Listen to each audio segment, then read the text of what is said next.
好，我是米友，欢迎来到新一期的环世界，感谢大家对上一期视频的投币点赞的支持啊！这一期一上来呢，我们先来说几个事儿啊，先来回答几个问题。第一个就是刊物啊，我之前说错的地方，就是我们之前下的这个灰级迷雾啊，跟我们的这个图鉴里的死灵迷雾不是一个东西啊，我给它搞混了啊。灰级迷雾只会影响小人的心情，是不会复活尸体的。死灵迷雾呢还没有出现啊，出现的时候我们再给大家说啊，这是我说错的部分。还有一部分呢是我没有展开讲，但是有一部分是评论区和弹幕区已经在说了啊。即便我们不开这个调鞋，不开这个2级的调鞋科技，只要是这个，当你的财富值增长到一定的程度啊，就财富值够高了之后，就可能刷出这种高级实体的事件来啊，这个东西是没有办法避免的，所以说不开也不代表着你是绝对安全的，你只要开了这个 DLC 啊，高级实体就有概率以事件的形式出现，等遇到了之后我们再来给大家讲啊。这是说在前面的话啊，然后呢，再来说一件事呢，就是有的小伙伴希望我能给这个，因为他已经可能玩的比较后面啊，看我呢又觉得有的地方他知道啊，就觉得太慢了，他又想知道后面的内容，他让我写一大纲啊。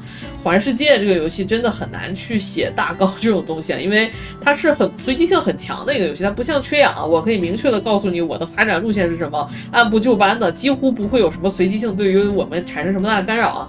但是环世界不行啊，它跟你小人的这个技能和你的小人的种类以及中间发生的种种事情都有密不可分的关系啊，这也是它的好玩之处啊。所以我没有办法给你写一个大纲，但是呢，我其实在前面的时候有大概的跟大家说过啊，你的发展的无非就是围绕着科技线去发展啊。我们先解决了电力问题，解决了食物问题，解决成饮品问题之后，接下来要解决武器问题啊。假如说我是先走的微电子基础啊，我走完微电子基础之后，我还会反过来走这个锻造，加上机械加工、枪械、反冲、气动，再加上自动机枪塔，把这个机枪塔给解锁出来。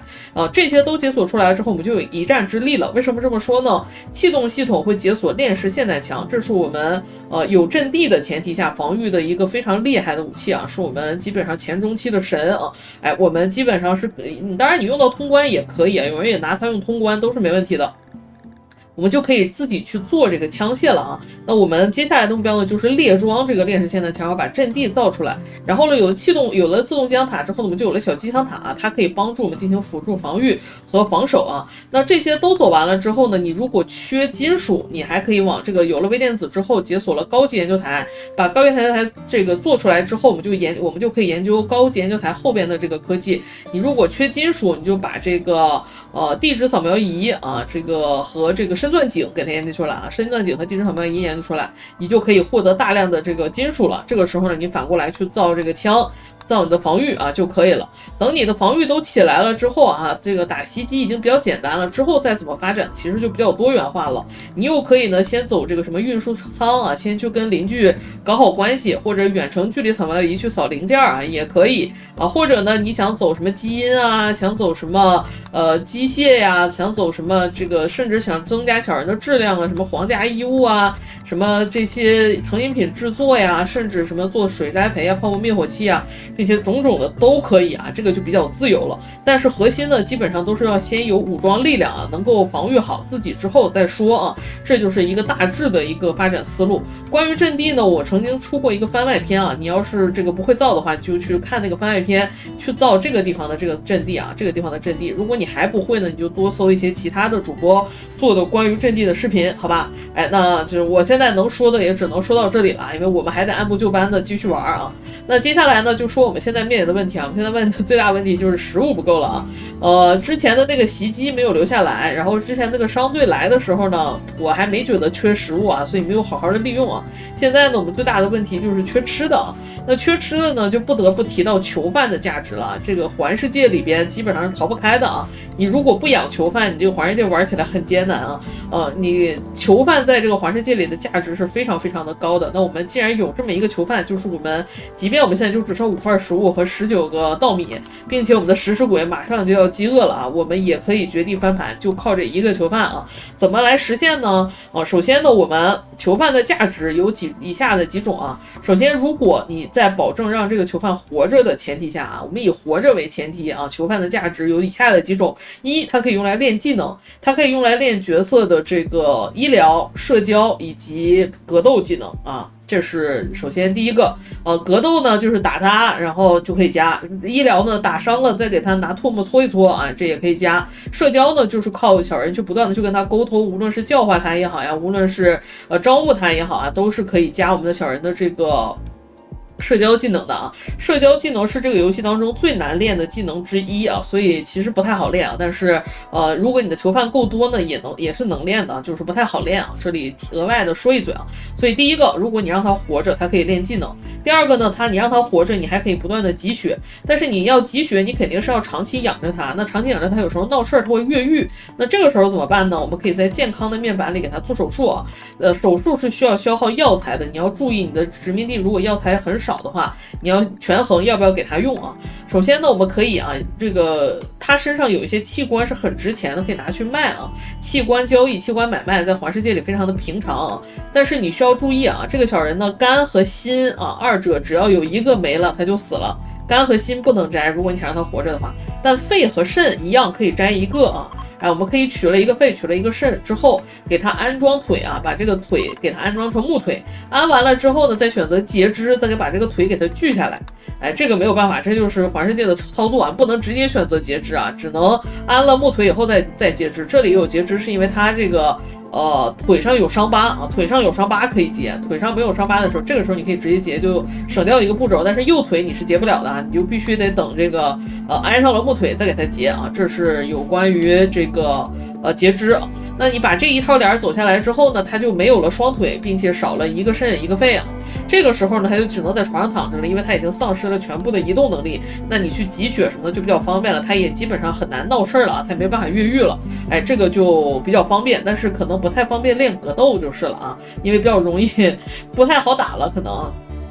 这个就是让他活着啊。那除此之外呢，让他活着，他还有什么价值呢？假如说他是一个女性的啊，女性的这个囚犯，而我们又有生物技术 DLC， 我们又不想让我们自己殖民地里的女性呢去怀孕，因为怀孕会有很多的心情的 debuff， 还有健康的 debuff 啊，所以我们就可以做一个胚胎放到这个女性的囚犯的身体里，让她代孕，这也是其中一个啊。那假如我们有这个生物技术 DLC， 我们后边解锁了这个高级的这个机械族的这个科技以后，有一些机械的族的要制作呢，是需要这个高级的芯片的，芯片需要扫描大脑啊。2级的机械科技扫描大脑就是昏迷倒地，3级的科技扫描大脑就直接脑死亡了啊，所以必须得用囚犯来扫描，没办法用自己的殖民者去扫啊，所以这个也是它的一个价值所在。再有呢，还可以干嘛呢？还可以，如果就是来了这个商人，假如说你有这个皇权 DLC， 会来一种商人叫做皇家征募队。皇家征募队来了之后呢，你可以选择把你的囚犯卖掉可以换取皇家声望啊。这也是它的一个价值。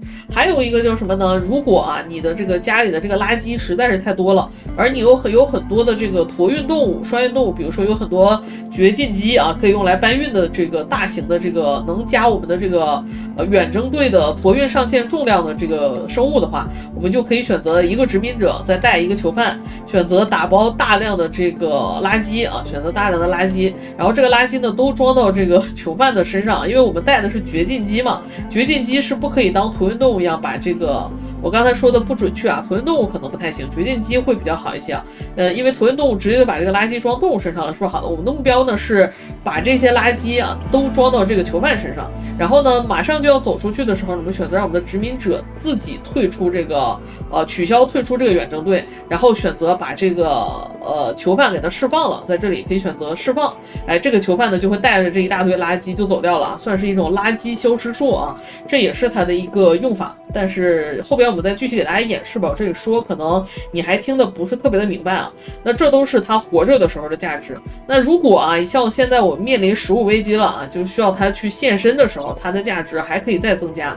首先呢，我们先在食物这里给它选择成不提供啊，我们自己都不够吃了啊。然后呢，我们选择把他身上的衣服给他扒下来，因为这个把他杀了之后，他身上的衣服会变成死人的衣服啊，死人的衣服就不值钱了啊，先给他扒下来。然后呢，我们选择把这张床给他挪过来，然后在这屋呢给他造一个灯啊，这个都是为了提高手术的成功率啊。然后呢，我们就可以选择啊把他杀掉了啊。首先杀掉可以获得肉和皮啊，其次呢，我们还可以获得这个除了肾和肺以外啊，再摘一个心。心和肝儿一般来说是摘心的啊，因为心的价值更高，所以我们一般来说是摘心的。我们现在做一下准备啊，就准备去处理这件事了。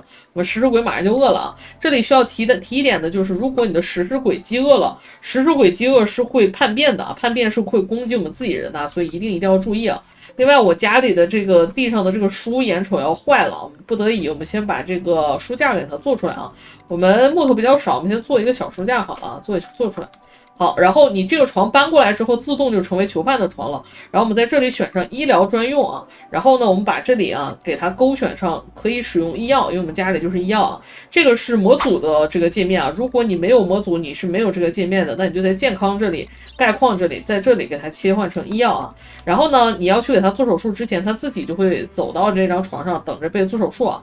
在床上做手术呢，首先它的这个手术成功率就比普通的这个点儿要高啊，我们这有92%的手术成功率啊。我们现在一个普通的这个睡眠点只有64%，然后呢，光照又可以增加手术的成功率啊。所以种种而言呢，尽可能增加你的这个成功率之后，再来给它进行手术。然后我们这还有19份稻米啊，还能再做一份饭啊。我们选择烹饪简单食物啊，我们选择不限次数，然后选择我们的这个大厨啊，然后选择放到地上就可以了。那只要有一点点食物呢，它就会把这个食物给它做出来啊。这里先把这个先控制成不限次数啊，后面都没有食物了，我们再改啊。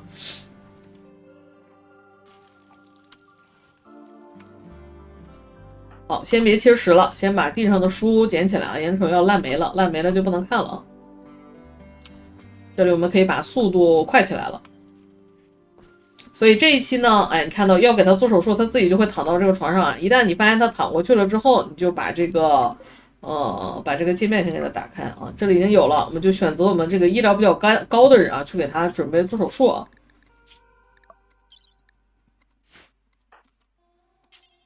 这边可以选择优先手术。这里要额外强调一下呢，我们的每一个 NPC， 我们的每一个角色啊，它的每一个技能是有这个技能经验上限的。如果呢技能经验已经达到上限的，你再让他去练技能就不划算了啊。我们先让他去手术，然后我们注意一下这个技能，每天每个人单一的技能能获得的这个经验上限最高值是4000点啊。所以一旦超过了这个4000点之后呢，你就可以等一等啊。到时候这个真的到了这个4000点之后是会有提示的啊，我们先不着急。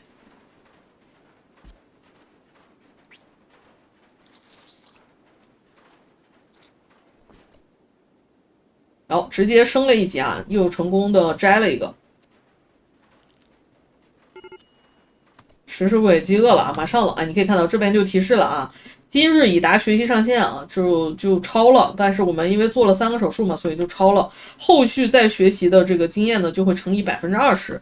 所以比较细的话呢，你应该把第3个手术留给后边其他的人做啊，前2个手术给他做，这样会稍微的更细一点啊。但我这里就没在意这件事儿，为了给大家看啊，就没在意这件事儿。好，我们现在赶紧把这个肉吃了。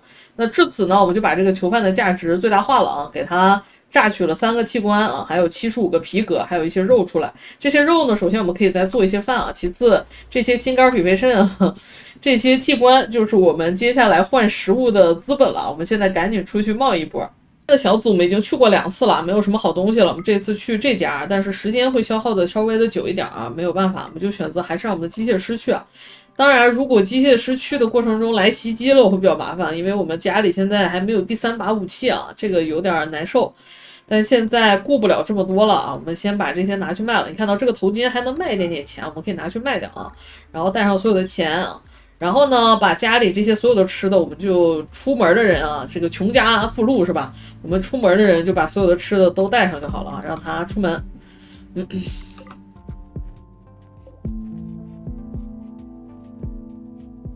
然后刚才呢，这个囚犯死了之后产的这些皮革啊，其实皮革直接卖呢，虽然是比较快啊，是因为我们现在人手还比较少啊，所以只能直接卖掉。如果你人手一旦比较富裕呢，你这个皮革我都建议你稍微的加工一下再卖啊，会比较划算一些。直接卖呢，相对来说是有一点点亏的啊。主要的原因在于呢，直接卖呢，它是享受不到加工的这个系数了。当然，这需要的前提是你的，我刚出门。刚出门，哎，好，饿不死了是吧？饿不死了，赶紧存个档啊！存了。好，来吃的了，来活了啊！但是他们这一来，应该会涨一大波财富啊，还行啊，16000。就咱们也养不起啊，就可以选择全都宰了，但是可以逐步的、慢慢的宰啊，先不着急啊。刚才说到哪儿了啊？说到这个做人皮的价值啊，人皮你可以给做一下粗加工再去卖啊。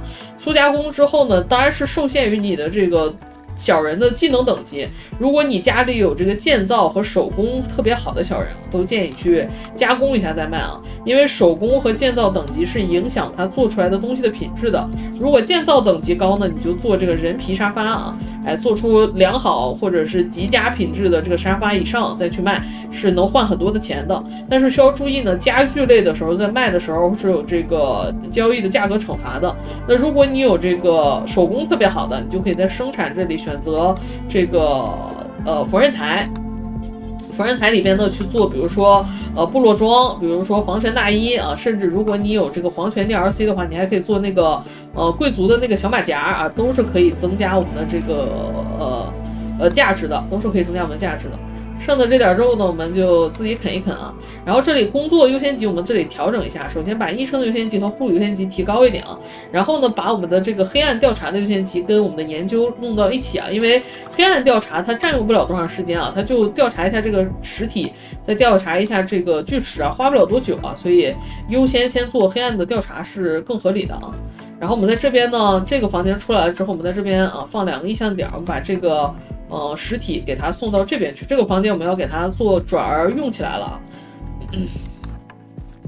刚才我们是因为家里有一个这个囚犯，所以我们直接就是用囚犯来做的。哎，我刚才是不是摁错了，把它跑出来了啊？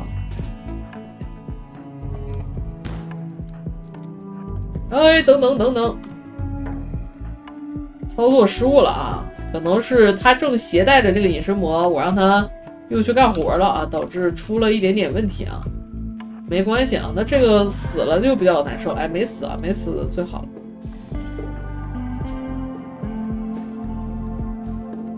好，我们把它搬到这个收容点去啊。我们继续说啊，刚才是由于我们家里刚好是有一个囚犯啊，所以我们选择了用这个囚犯的价值。如果你家里没有囚犯呢，你就用这个仪式举办点，或者是用你的餐桌来举办这个节日来摇人啊。摇到一个人，我们也可以作为我们的粮食的来源啊，粮食的来源。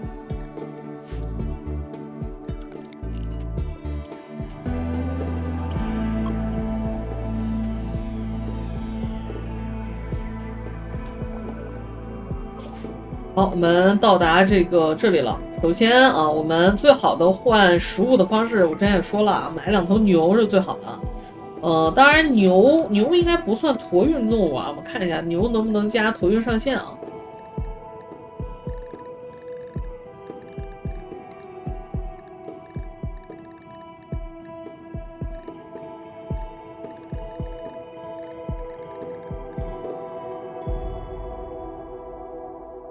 对，牛不能做驮运动物啊，这个稍微差一点啊。羊驼是可以的，羊驼是驮运动物啊。那为了既保证贸易又能保证产出，我看看这个是不是牦牛是啊，牦牛可以，那我们就养牦牛好了啊。母牛因为产奶，所以不太好啊，不太好做驮运动物，那我们就只能用牦牛了。牦牛我记得也有产出的，牦牛是产奶，牦牛也产奶啊，那可以。它又满足了产奶，又满足了驮运动物啊，那无疑是更好的。我们买一个雌的，一个雄的啊，万一下崽了还可以是吧？有额外的产出啊。我们把家里的这些能换钱的东西都卖掉啊，都卖掉，先解决食物问题啊，然后看能不能买一把枪。哎，你可以看到这3个东西加在一起啊，基本上接近1600块钱的一个收入啊，这就是一个囚犯的价值，真的是非常的高啊。有 EMP， 但是没有很好的枪啊，还有一把心灵冲击枪。有巨屏电视和望远镜，这些都是前期比较想要的东西啊。我们还有900块 EMP 还不急啊，但是我觉得武器可能稍微急一点啊。哎，但是这里的武器都太差了，不值得买啊！我200多块钱买这玩意儿太次了，还不如不买啊。那我们就不买了，我们选择把这个钱换成这个卖掉。EMP 可以买回去，然后买一望远镜，把钱换在刀刃上吧。我们还不如自己搓一个短弓啊来的实在啊！这个武器太差了，我们等着敌人送吧啊，等着敌人送好了。好，那这样的东西就差不多了啊。还有一点点钱，一丝丝钱，我们再买一点点布啊。好，这边能买20块布啊。那这回我们再回家，你会发现时间上就会稍微的好一点了。当然，因为现在是晚上稍微差一点，但是如果白天的话就会好一些，因为我们有了驼运动物啊，它的这个行动速度是会更快的。树发芽了，不用管它啊。你的食尸鬼如果实在没东西吃了，你这个树长好了的话，你也可以考虑砍树啊。砍树可以给我们一些那个扭曲的肉啊。然后我们就不要浪费小人的时间去屠宰了，我们用食尸鬼屠宰好了啊。当然这个攻击它的这个身体损失这个部件损失率会不会比屠宰的要大一些啊？这个我不确定啊，但是我觉得不差这一点啊，我们就不浪费小人的时间了。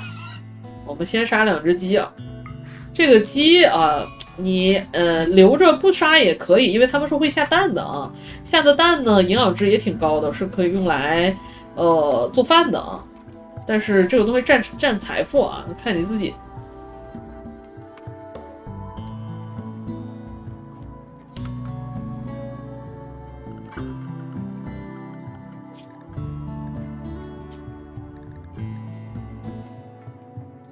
我们在这个预支数量里啊，这个成瘾品方案里管理上预支数量里，我们给精神茶这里选上1啊，这样的小人每个人身上就会揣1杯精神茶，但是他们不会喝。等到一会儿遇到袭击的时候，因为我们现在有这个精神药物依赖啊，如果一会儿这个精神药物依赖的这个基因啊发作了，又来了袭击，我们可以给这个临上战场上再喝啊，这个是比较好的一个方式。好，我们屠宰一下鸡啊。哎呀，这肉也太少，一只鸡28块肉啊，也能解决燃眉之急了。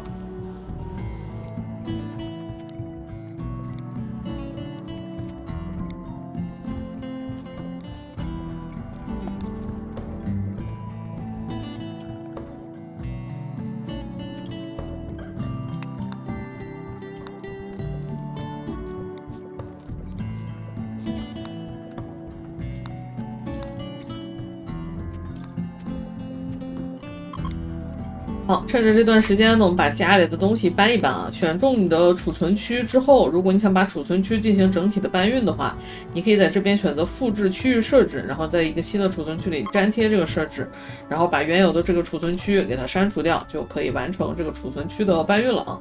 然后呢，我们也可以把一些东西往这个室内放一放，比如说我们之前捡到的这个衣物相关的这个衣物，这里呢我们把死人的衣服给它拆掉啊，这里只放非死者的衣服，然后在外边呢把这个非死者的拆掉，只放死人的衣服啊，这里就可以了。然后我们拿到了一个望远镜啊，望远镜是一个非常好的这个娱乐设施啊，是我们之后要用到的，我们现在给它安放一下。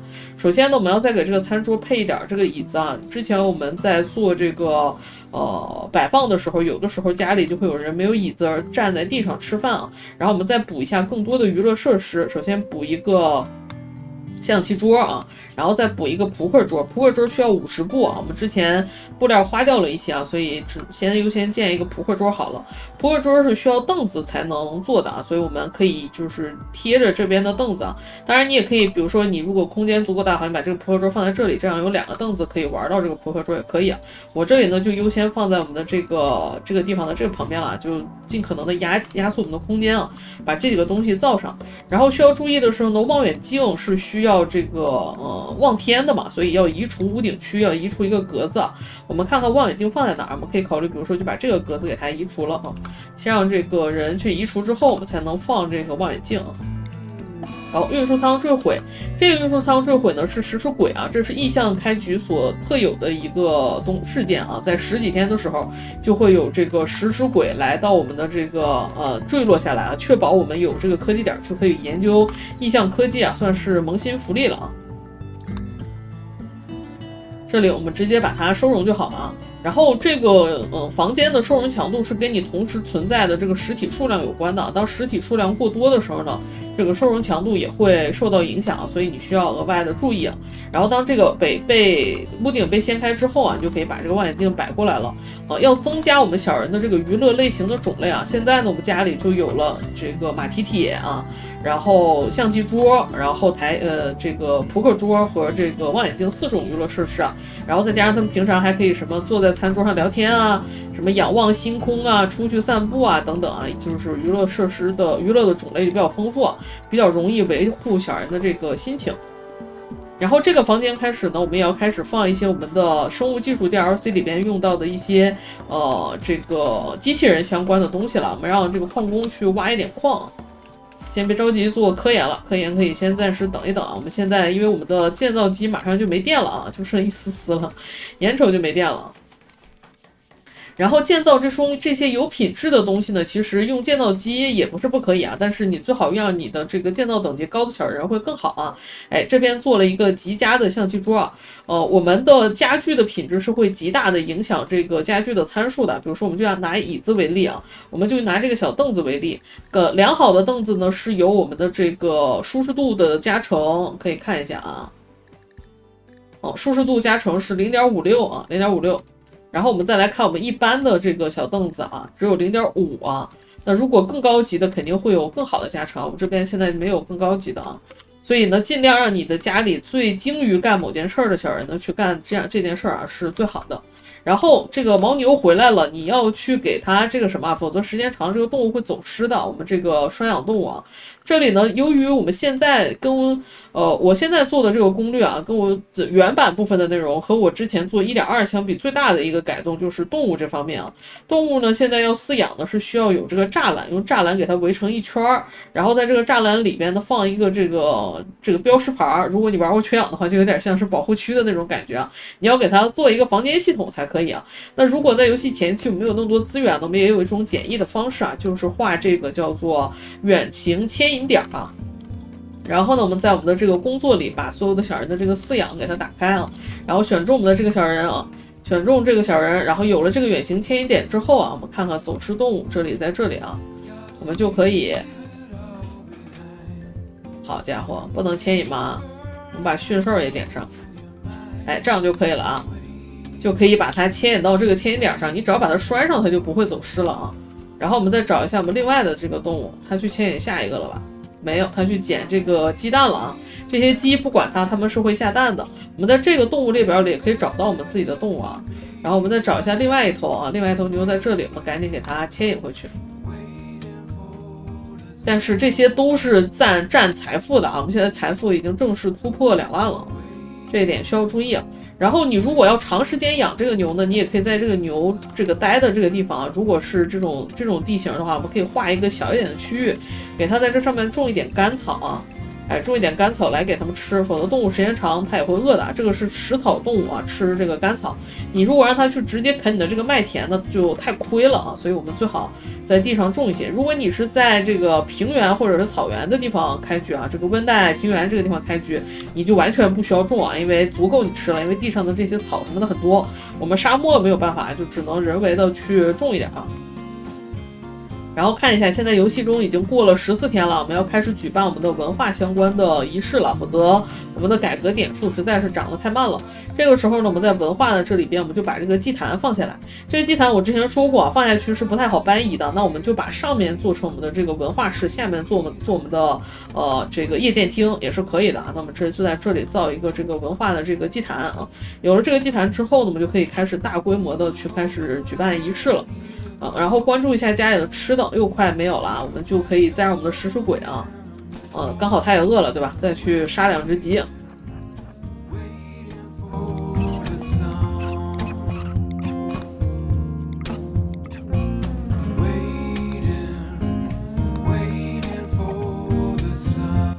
呀，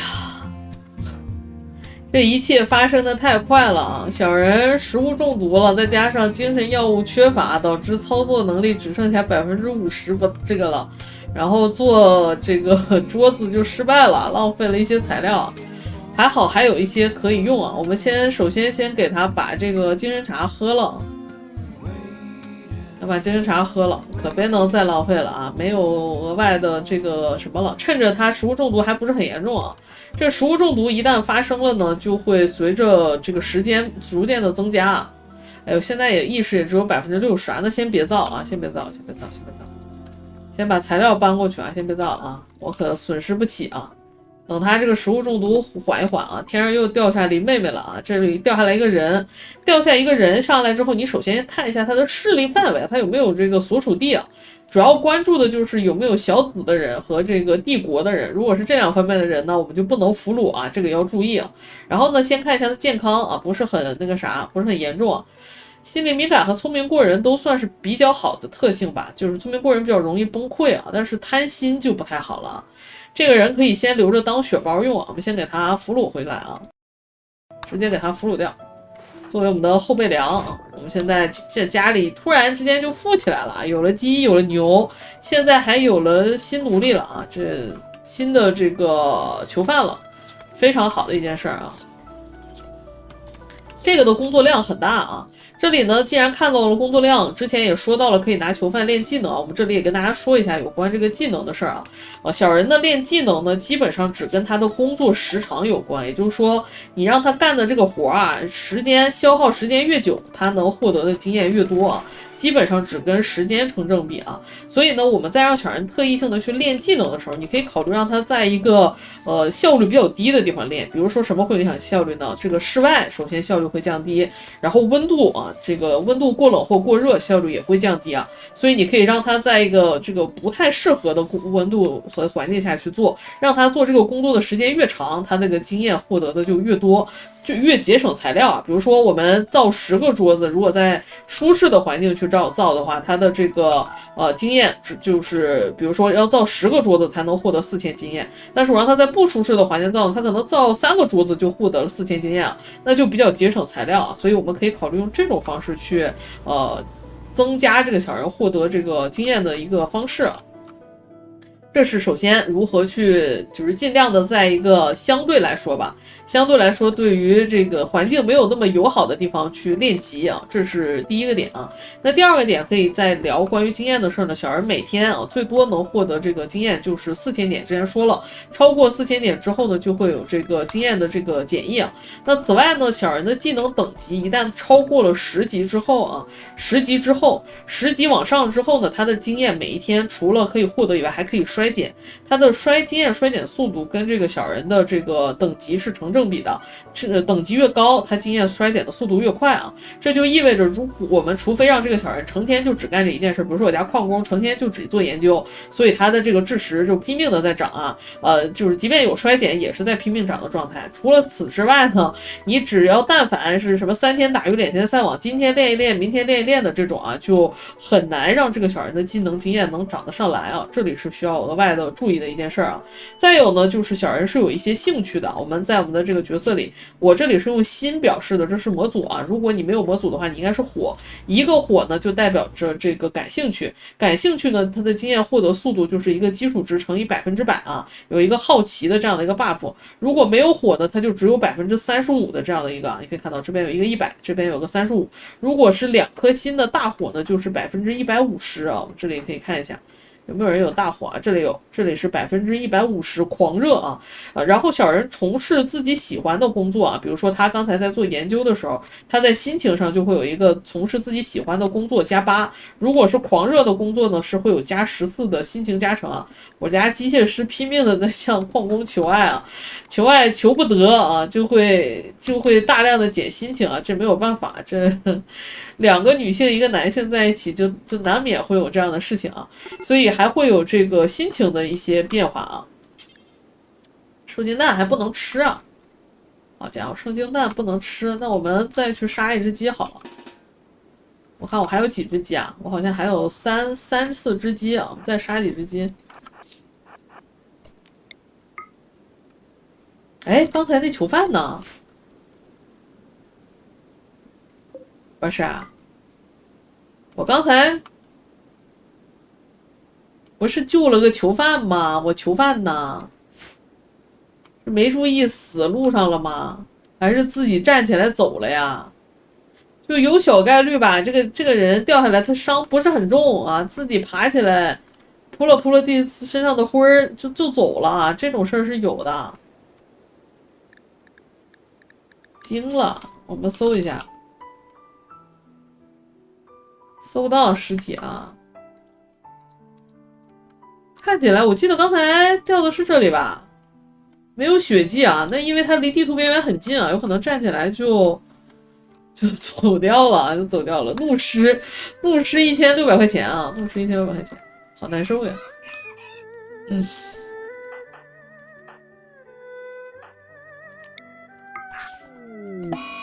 好，刚才说到技能啊，说到练级，说到经验衰减，说到兴趣啊，还有一个要说的就是不同的技能对于小人的这个各种属性的加成。小美会在这里给大家列一个表啊，不同的技能加成会不太一样。绝大多数呢，就是凭直觉你应该能知道，比如说射击的技能影响射击的精准度啊，这些东西啊，你凭直觉你也能稍微有一些感受啊。但有一些你可能不太知道或者是不常见的啊，比如说射击技能还影响我们的这个小人的使用迫击炮时候的迫击炮的精度。再比如说呢，我们小人的这个医疗技能，它除了影响治疗的成功率之外，它还影响小人是否会会不会留下伤疤，留下伤疤的概率啊，这些不太常见的啊，我就额外的多说两句，多强调一下啊。基本上呢都是字面意思吧，就是该怎么样就是怎么样的啊。这点肉我想要不要留一留啊？这里先不造了啊，把这个地方暂停掉啊。因为我没有其他的肉了，而我们的这个地快熟了，地熟了，我们小人可以吃稻米的，但是我们家老大只吃肉啊，土里没有其他的生物就很难受啊。我看一下地图里啊，实在不行就只能吃牛了。哎，这边有一只蜥蜴，很好啊，来，一只都别放过啊，全都给它吃掉。手术灵感啊，这是当我们小人长时间处在一个比较好的心情的时候，就有可能获得的一个增益啊。然后我们的食物中毒应该好了吧？食物中毒一般1天也就好了，把这两个给它放开啊，让它把这两个东西给做出来。然后我们开始举办仪式啊。好，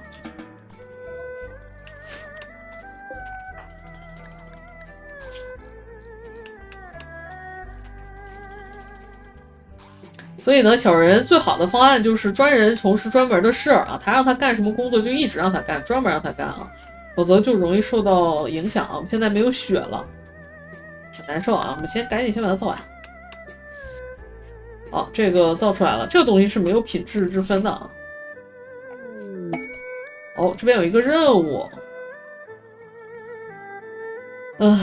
有个4.3天的磁场，会有一个人加入我们。这个人我们是看不到属性的，但是可以看到他拥有我们这个机械师手工专家的基因啊。有这个基因，我们就不能吸他血啊，他不是一个合格的血包。首先啊，而且这个任务的难度是跟他的星级挂钩的啊，3星是一个非常难的任务啊，所以不接啊，不接。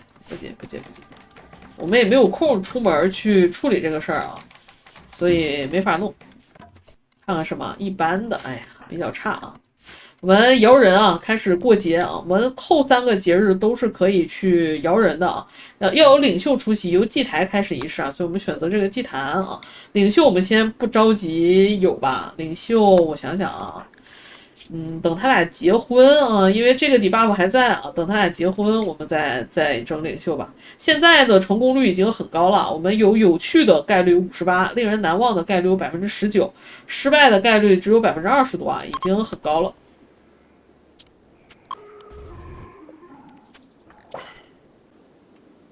好，我们搞了一个有趣的节日啊，我们这边的发展点数由0点变成了1点啊，但是没有摇来人啊，所以我们继续摇啊。哎，别，取消啊，在这里是可以取消的啊。然后我们再重新在这个祭坛开始啊，我们再来摇一个，连着放俩，主要是没有血啊，没有血会给小人有一个很大的这个减益的啊，所以得摇人啊，急需人缺人。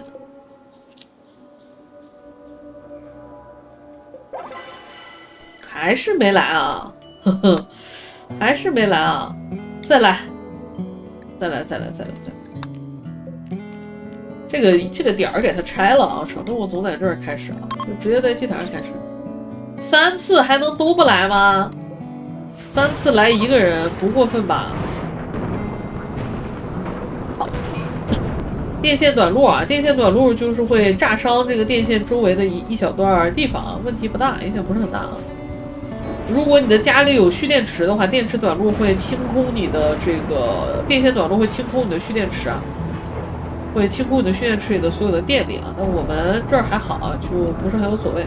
我们现在可以考虑把一些这个家具往屋子里放一放了。如果你放在外面的话，敌人来了是会拆你的这个家具的。但是屠宰台和切石桌都算是这个，这个东西一直短路，是因为下雨啊，下雨这个通电的东西放在户外就容易短路啊。所以你这两个东西的污染的程度会比较高啊，放在室内的话会让家里的这个污染度很高，所以我们暂时先不考虑往室内放啊。然后接下来呢，我们把这个生物技术的一些东西给它造出来，充电桩、这个编译器，还有我们的培育机啊。培育机这么放不太好走过去啊，但是也不是不能走。要不就还是这么放吧。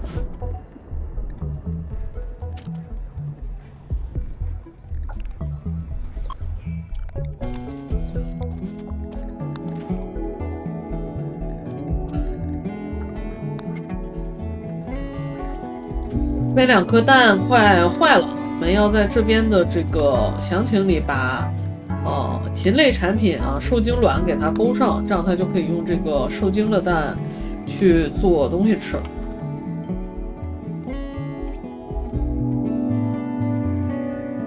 大厨再做一点吧。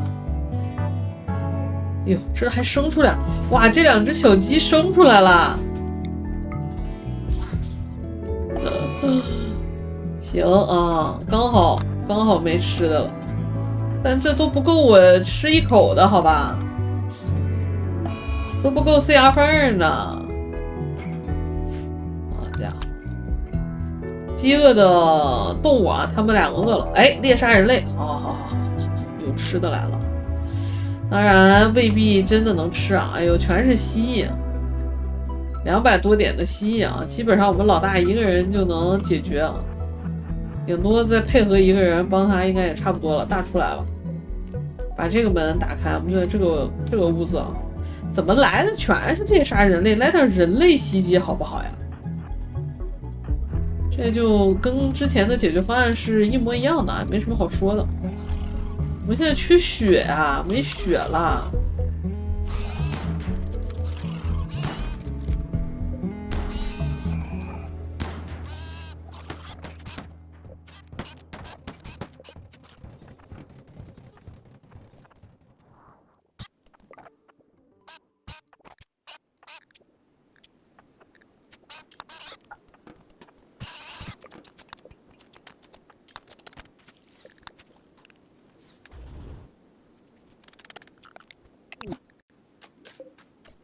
这边动物饥肠辘辘啊，我们选择复制这个远征点，然后把这个远征点删掉，让他们自由，他们就会自己出去找这个地上的小草吃啊，然后我们再给它牵回来就好了，就比较费人啊，但是还可以啊，可以操作。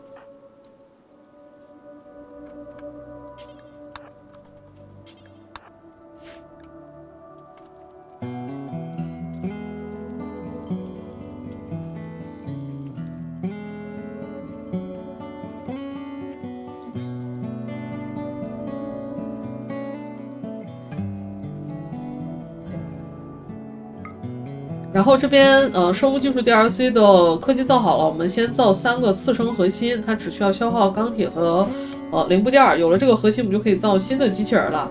然后这个时候呢，教大家一个小技巧啊，在家里的这个正中心的位置点一节电线啊，都可以点啊，这些地方都是可以点的。这是一个减少发电机的使用吧，前期材料不够，如果发电机不够的话，可以考虑用这样的一个小技巧啊。等他们造完，我们再来给大家演示啊。有了这些电线之后呢，假如说现在我们这个排污发电机它只有输出功率1400瓦，我们家里的所有用电器加起来呢，还剩余355瓦的这个电力。假如说我们现在有个400瓦的用电器想要用啊，但是其他有的用电器我们其实是没有用的。如果你人为的手动呢，你虽然可以选择去指派开关电源，就是把这个东西关掉，但是需要你操作小人走过来的，这样就比较费人力啊，就很麻烦。我们呢在中间造一根电线之后，我们就可以选择重新连接，它就会把电线直接连到了这个一节电线上，就断电了啊。这个时候呢，我们整个电网上的这个电力就从原来的这个355就扩大了，我们就等于把这个50瓦的电力给它释放出来了，就是这样的一个小技巧，不需要人来操作的这样一个小技巧啊。然后呢，有了这个4级核心之后，我们优先培育出一个搬运机啊，搬运机我们现在非常的需求。没有血源质了啊，大家心情都很差啊，都没有血喝啊，很缺血耶，血源质渴求啊，意识最大只有50了，完了，再加上精神药物依赖啊，真难受呀。这个影响还是很大的，导致我们现在收东西的时候失败率是很高的，因为意识影响操作啊，意识可以认为是我们小人的第2血条啊。影响其实非常的大啊，它现在成功率什么的都会受很大的影响啊。我们现在没有人啊，主要是3个节日1个人没摇篮啊。求救信号，求救信号是在我们的地图上刷的一个位置，这里一般来说是异象的这个实体啊，不会有人类存在的。解决不了我们现在缺血的燃眉之急啊！早知道会来机，我就不把那个啥杀了，我就不把之前的那个囚犯杀了。实在不行，我们现在今天我考虑要去开那个盲盒了。他现在是严重啊，其他2个人现在还可以啊，还能挺一挺。我们先让他把身上的这杯茶喝了。把这杯茶喝了，先把它一个底 buff 给去掉。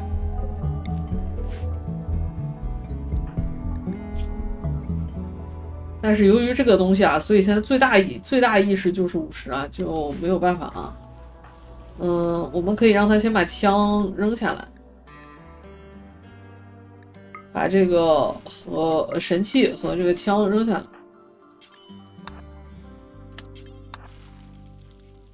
因为他现在的实力影响比较大。好，我们准备去开干啊，走吧，开这个盲盒吧。怎么办呢？不来人呐！刚才掉下来那个人还没了，我怎么竟遇到这种事儿啊？站在旁边啊，然后取消，然后选择1倍速啊，然后最好存个档啊，我没存。哎呀，全是机械族啊，早知道存个档了。机械族对我来说帮助不大啊。然后还是这个策略啊，让我们的这个食尸鬼堵门啊，让我们的小人站在他3格以内的范围内堵门杀啊，这样让机械族的远程攻击打不出来啊。那实际上我们还可以再往后退一格啊，再往后退一格。再往后退一个，再往后退一个，对，省着他站在这个门这里打我们啊，这样他就必须走出来啊。好，他走出来了，然后我们再往前走，再把他拦住啊，就一定把这个门堵上，不要让这个敌人绕出来啊。后边因为我们有这个墙作为掩体啊，所以还好啊。但是关注着点这个墙的耐久啊，耐久要没了，我们就得撤啊，还剩7.9。好，我们换另一边墙啊，另一边墙换到这边去，然后等一会儿啊，你看他们缺失讯标了之后，他们就会往外走啊。这个时候我们再冲出来啊，我们就站到这个位置。但是这个墙被打开了以后，有可能他会站在这里面射击我们啊，这个不太好。你看他在瞄准我们，我们就不能让他瞄准啊，我们一定走上前去把他拖入近战啊，因为他的近战攻击特别的拉，远程攻击是比较强力的啊。我们不能以弱打强啊，所以那啥蠢啊！你这把枪吧，其实不太适合打巷战啊，这把枪还是适合打阵地战。快！家伙受了好多伤。好，终于死了。好，好，解决了啊。看一下我们的健康状态，65、71。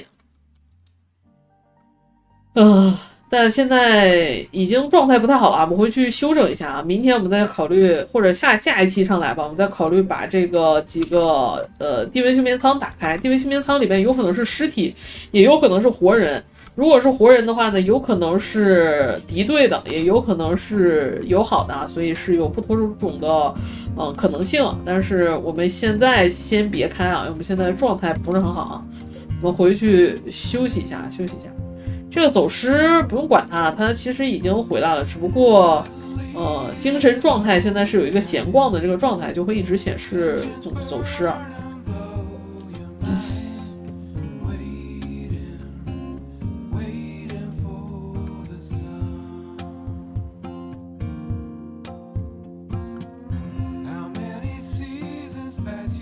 好的，本期视频的时间也差不多了。这一期给大家讲了有关于这个如何来利用囚犯的最高价值，以及如何来练习技能，以及我们小人技能相关的很多的属性啊，哪一些技能影响什么属性啊，什么技能跟什么有关，然后早期如何的去尽可能的高效的练技能啊，这些都给大家讲清楚了。下一期上来呢，我们如果还解决不了缺血的这个问题啊，就继续去把棺材里的盲盒给打开啊。